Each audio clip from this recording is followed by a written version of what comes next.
stepped up here, God was like, just share a little bit. And so it was probably about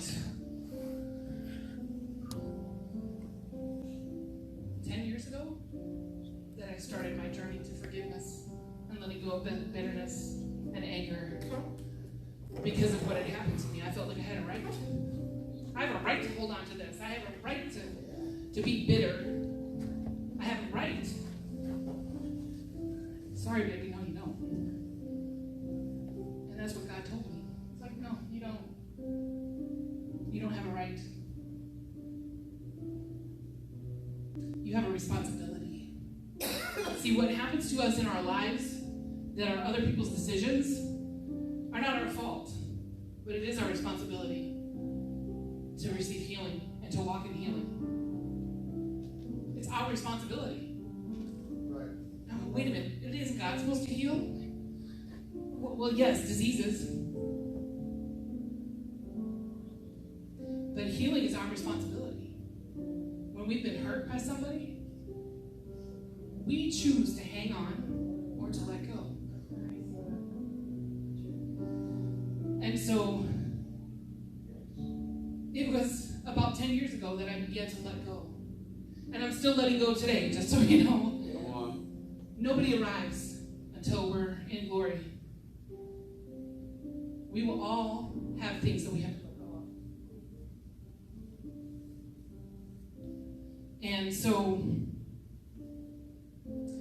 one of the things that kind of has brought me to this point right now where I'm standing today happened 20 years ago when a word was spoken over me that I would preach. So this is kind of surreal. But it didn't happen until I let God prepare me. And so one of the things, just one of them, that I'm going to share with you today is about dwelling in the secret place. This is a prophetic and prayer conference, is it not? Yes. So we've had prophetic word. Now we're going to talk about prayer. Amen. But prayer in a little bit different way than maybe what you are used to. So I am going to read Psalm 91 in the Passion Translation, which is my favorite. Because the way that it puts it, it doesn't take away anything from the original translation. It just helps me understand. And I hope it will help you too. Psalm 91, starting with verse 1. When you sit enthroned under the shadow of Shaddai, you are hidden in the strength of God Most High. He's the hope that holds me, and the stronghold to shelter me, the only God for me, and my great confidence. He will rescue you from every hidden trap of the enemy. Every hidden trap of the enemy. And he will protect you from false accusations and any deadly curse.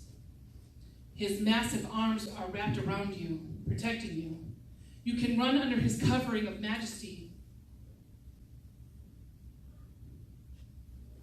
and hide. His arms of faithfulness are a shield keeping you from harm. You will never worry about an attack of demonic forces at night, nor have to fear a spirit of darkness coming against you. Don't fear a thing. Whether by night or by day, demonic danger will not trouble you, nor will the powers of evil be launched against you. Even in the time of disaster, with thousands and thousands being killed, you will remain unscathed and unharmed. You will be a spectator as the wicked perish in judgment, for they will be paid back for what they have done.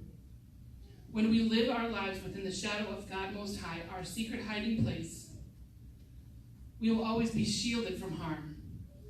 How then could evil prevail against us or disease infect us? God sends angels with special orders to protect you wherever you go, defending you from all harm. If you walk into a trap, they'll be there for you and keep you from stumbling. You'll even walk unharmed among the fiercest powers of darkness, trampling every one of them beneath your feet. For here is what the Lord has spoken to me. Because you have delighted in me as my great lover, I will greatly protect you. I will set you in a high place, safe and secure before my face. I will answer your cry for help every time you pray. And you will find and feel my presence even in your time of pressure and trouble. And I will be your glorious hero and give you a feast, and you will be satisfied with a full life and with all that I have for you. For you will enjoy the fullness of my salvation. So let's talk about the secret place. You may be seated. Thank you. So I don't know how many of you, when you were growing up, you had like a hiding place that you could go, like when your little brother or sister were getting on your nerves, or your parents, or sometimes as parents, maybe you have a place where you can go to get away from the kids and your husband or your wife, or just somewhere secret that is your special place that you spend with God. Some people might call that a war room or a prayer room. When I was growing up, I lived in an apartment building, so there really wasn't too many places to hide.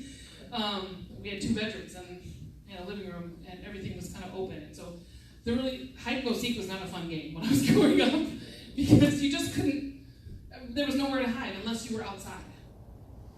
And so, but we did manage to find a couple of places, me and my friends, in the woods that was near there. The church was right across the backyard, and the pastors lived in the back of the church, and so their daughter was my best friend. And then my neighbor down the hall was also one of the 3 musketeers. All 3 of us were best friends. And so I know for me, whenever they weren't around, I would go find a quiet place and just, be alone. Sometimes that's a good thing. But that secret place that I would find was not always the same place. Because it wasn't necessarily the location of where I was. It was the state of my heart. Amen. And so, as a kid, I didn't really understand spiritual things. I didn't understand prophecy. I didn't understand all of that. I just knew that I would like to be in God's presence. And so I would find whatever way I could to get there. I didn't want to wait until Sunday morning or Sunday night or Wednesday night or the next youth conference or church camp. I remember one summer, I must have been like 14 or 15. I went to all 3 camps. I was a counselor at the children's camp and at the junior camp, and then I was a camper at the senior camp. So I went 3 weeks in a row, I went to camp. And man, I'm telling you, that was an awesome time. But I didn't want to wait. And so I would find a place, a secret place. And that secret place was in here. That secret place was in here. And so, just recently, like within the last year, God has drawn me back to that secret place.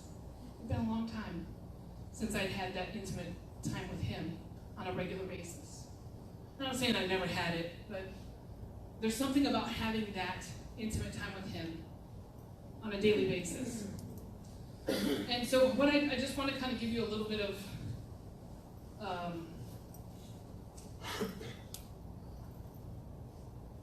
intimate time in the secret place with God. It puts you in a position to hear His voice. Am I right? Amen. Much like turning the dial on your radio tunes you into a station so you can hear it clearly. If you're to the left or to the right a little bit, you're going to have static. You might not even hear anything. Because some of them, only in that particular channel can you hear it. Amen. The way that technology is nowadays, I mean, you got to be spot on, or you're not going to hear nothing. That's what the secret place does. It puts you in that position. And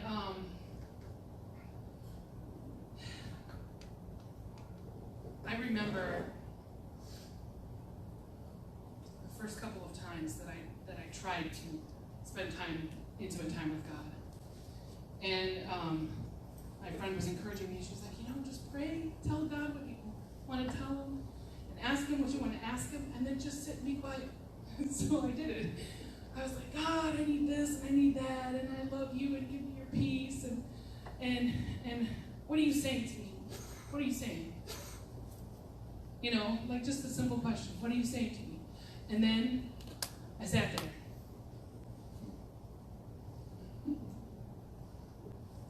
Crickets. Really, God? I believe that you brought this person into my life to show me how to, hear from you, but I don't know, it's been 30 or 45 minutes. Nothing. And I'm like, all right, well, okay. Well, at least I spent time with you, and all right. And so I got up and went about my day. Next day, same thing. Although this time when I prayed, there was emotion involved. And I was like, God, I just want to hear you. Can you just talk to me? Nothing. I was like, seriously? And so, but all the while, okay, I just want to clarify this. All the while, thoughts are going through my head while I'm things are just coming. And I'm just, oh, Lord, no, speak to me. No, speak to me. No. Because I'm trying to, not think things. And so, third day, same thing. I was like, well, okay. I'm glad that you're hearing me, but I would like to hear your voice. And so I went back to my friend and I'm like, this isn't working for me. Is there another way I can do this? Because, what works for one doesn't always work for everybody. And she was like, well, when you go like this, are things coming to your mind? Well, yeah. That's the voice of God. I'm like, really? So the next day, I said all the things I wanted to say. What are you saying to me, God? What do you need me to do? Is there something I can be doing?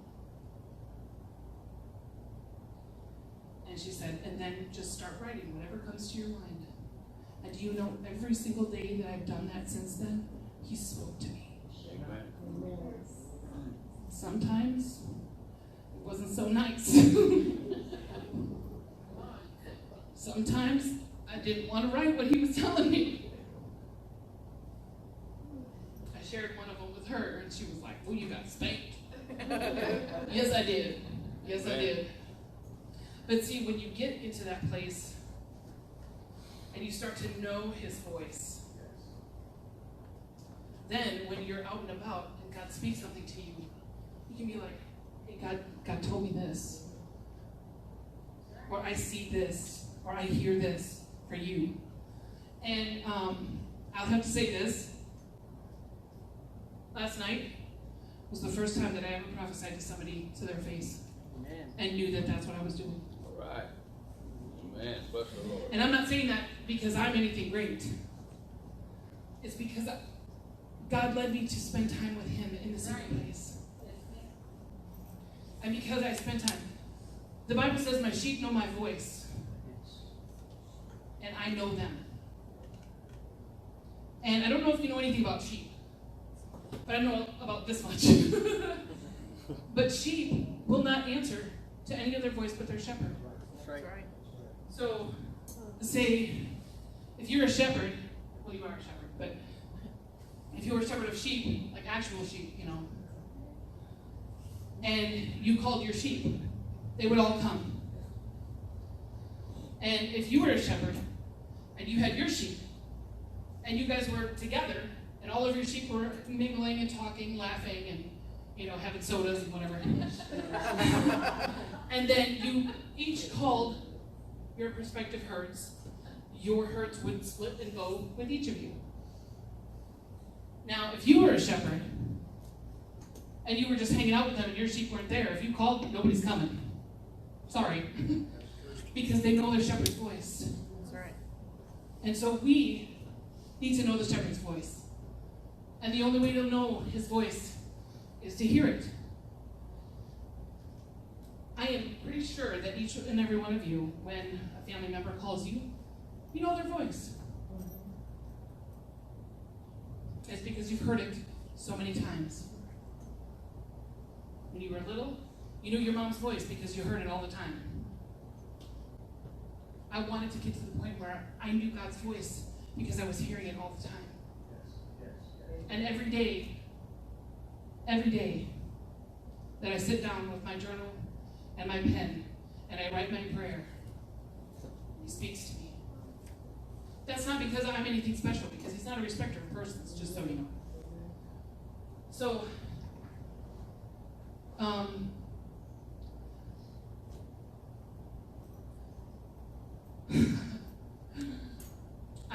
sometimes I'm kind of a corny, goofy person. And so I was like, God, I want to give them something they can take home. I want to give them something that they can use. Besides, obviously I want it to be speaking. And so when I first started this message is probably 6 months of working. And I finished it just before I came. And so we're talking about the secret place and dwelling or living there. See, we don't ever have to be outside of the presence of God. And what we fail to realize is just because we don't feel it doesn't mean that he's not filled us with his presence. So many times we get so concerned about the feeling, and there was quite an awesome presence of God in here already today, and I feel it now. But when I leave and I go eat lunch, chances are I'm not going to be feeling the anointing of God. Well, maybe, I don't know. Maybe I shouldn't say that. Lord, forgive me. But we don't always feel the presence of God. But he's always filled us with his presence. We are always filled. And so when I was preparing, really, to be honest with you, this is something I'm familiar with. So it's easy for me to talk about. So I took the word secret, because we're talking about secret place. And I have 6 benefits of spending quality time in the secret place. The first one, obviously, is S. It's sensitivity to the Holy Spirit. I talked about this already. Knowing his voice over your own and over others. Now, I want you to understand that when someone gives you a prophetic word, they tell you something, you have a responsibility to make sure that that's actually what God's telling you for that moment, or if maybe it's for the future. And discerning that. So knowing whether or not that's God's voice, or maybe someone is distracted by their own life and they're saying something, and it's not necessarily directed at you. But see, spending time in that secret place is where you learn how to discern that and figure that out. And number 2 is the embrace of God. When you learn to dwell in that secret place, his embrace holds you and protects you. But if you don't spend time in that secret place, then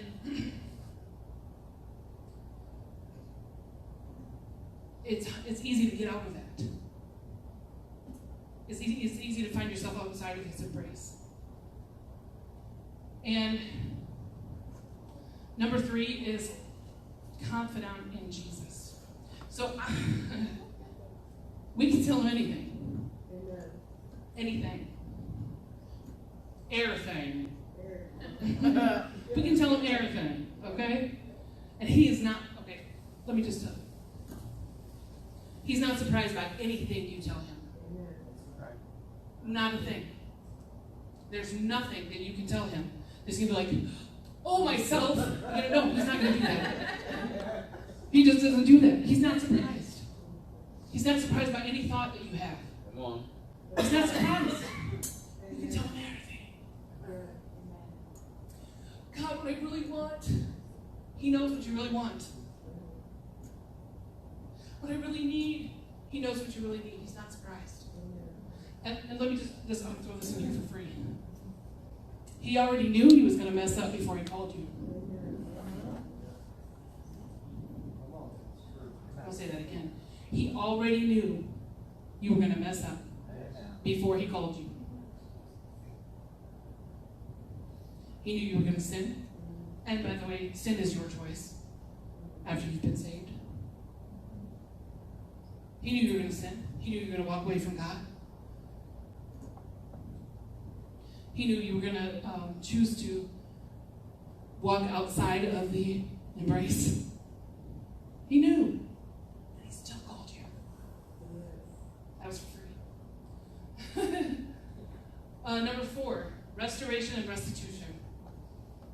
All that is stolen from us is returned and more. Amen. And our enemies will get their just rewards. So, for me, what that means is, anyone who did me wrong in my early childhood, the words that were spoken over me, let me just say this.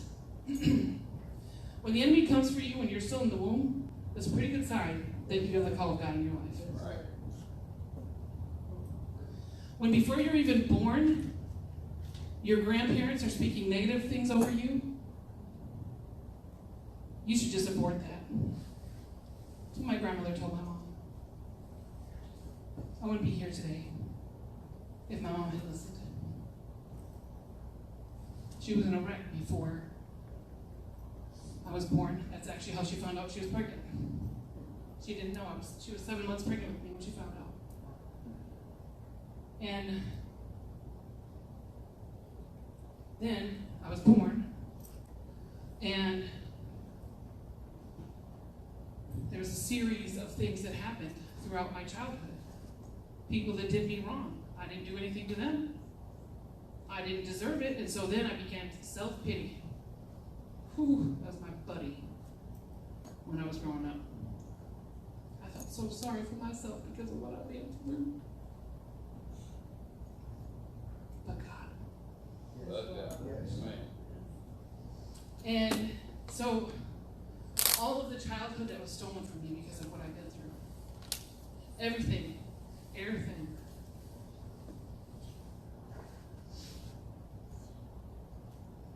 He has restitution for that.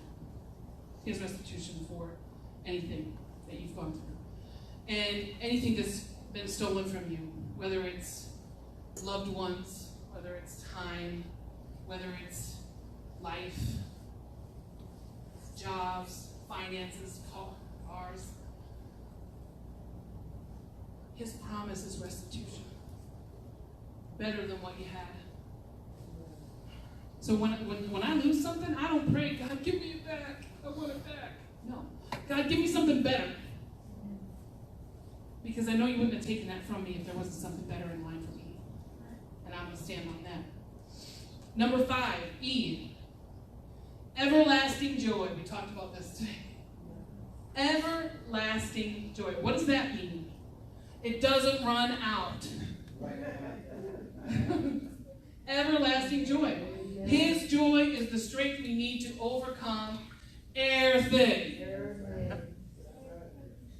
So there's not a situation that you can be faced with that is going to be outside of that scope. Okay? Nothing. Number 6 is my favorite. These are all kind of total authority.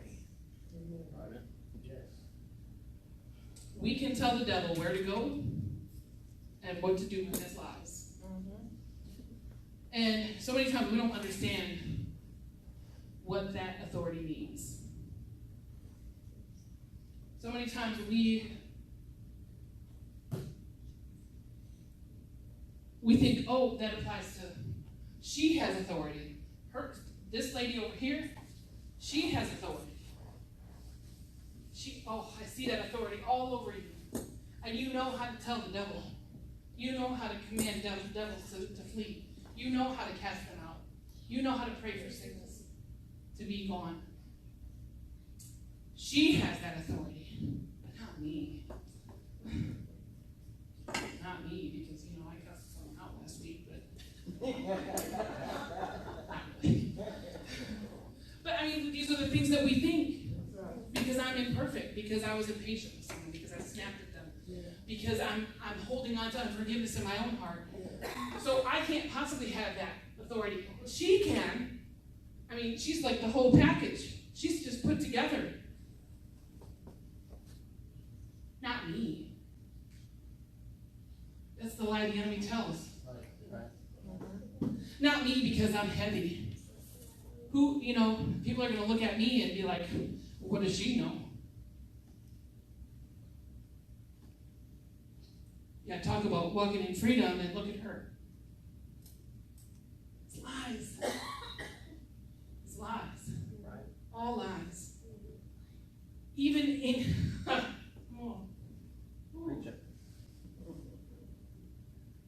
even in the middle of a decision to sin, God can still use you. And he does. And then you're like, oh, God, I don't know why you just used me in that situation, but okay. I see it. I see it.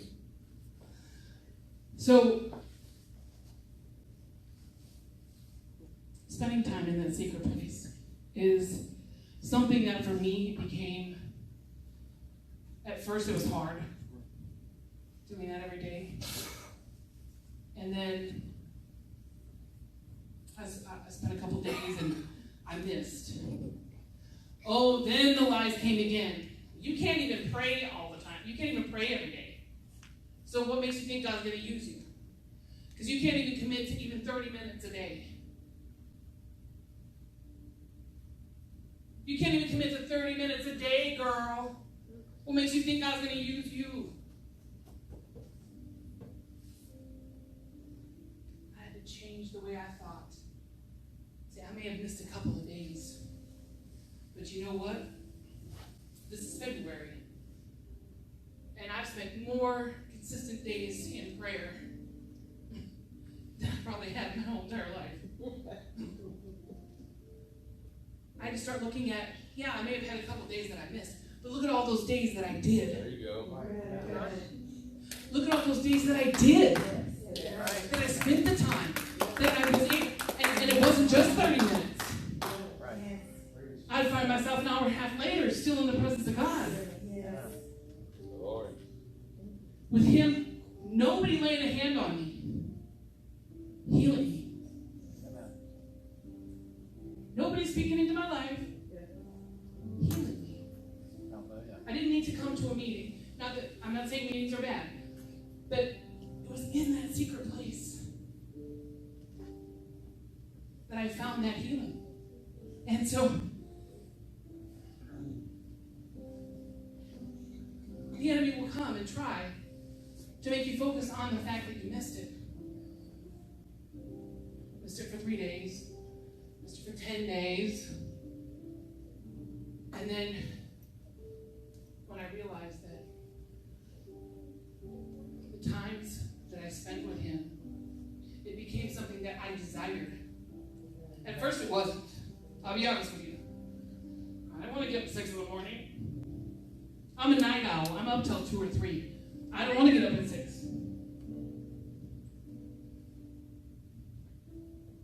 6 o'clock was the appointed time. And the mornings that I get up at 6 o'clock, and I write in my journal, and I wait for him, and he speaks to me, are times now that I desire.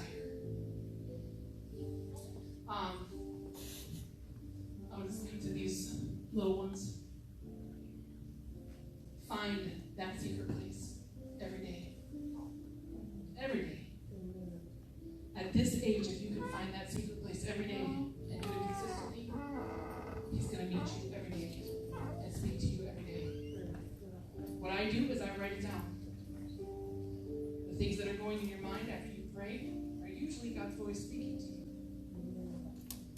And you'll know. Find that place every day. It's important. We all need to. I'm speaking to them because they're just coming up. They're not the church of tomorrow. They're the church of today. They need that time today. We're not waiting for them to become the church. They are the church. That's right. We all need to find that place. That secret place. And it's not a specific location, like I said earlier. It's a condition of your heart. It's a posture. And, you know, I've never been the same. Hallelujah. There's inner healing that's happened. And I don't even know what sometimes God does. Sometimes when God heals you, He just takes it. I have one more story and then I'm going to close. This will be my first close. No, I'm just kidding. So when I was walking through letting go, I was spending more time with God at that point. And I remember fighting to let go of bitterness. And fighting to forgive. And having to every day say, I forgive. I forgive. I forgive. And then saying their name for whatever they did. And I was so angry. I was so angry. And as I walked through letting go of bitterness and unforgiveness, I had someone that was working with me, a friend of mine, and she gave me an exercise to do. And it was about my anger, or the anger that I had. And about 2 or 3 months went by. We would meet, I don't know, like every other month. And she asked me, how's your assignment coming? I was like, I can't do it. She's like, oh, is it too hard? I said, no, I'm not angry. God took that anger while I was looking at the other things. He just slid it right out of there. Sometimes people just take it and not tell you. And then one day you wake up and you're like, where did that go? And don't analyze it. Just thank Him for it. Hallelujah. Glory to God. Praise.